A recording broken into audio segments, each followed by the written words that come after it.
Hello Bhawal runners, আমরা সবাই ভালো আছি। আপনারা ভালো আছেন তো? হ্যাঁ, ইনশাল্লাহ। আমরা আজকে আসলাম ফিরোজ আলী পাইনশাল রোডে। ভাইরাল রোড দেখুন, পরিবেশটা কত নাইস না? ওয়াও। আমাদের সাথে আছে মুজাম্মেল ভাই, জাহিদ ভাই এবং আমাদের অ্যাডমিন রুবেল আহমেদ ভাই।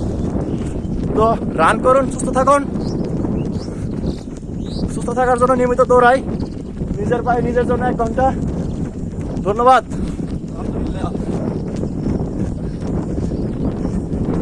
এই যে আপনারা যে সি বিচটা দেখতে পাচ্ছেন, এটা mini sea beach, Cox's mini sea beach. হ্যাঁ, তো আর ভিডিও না করে আমার হাতটা ব্যথা হয়ে যাচ্ছে।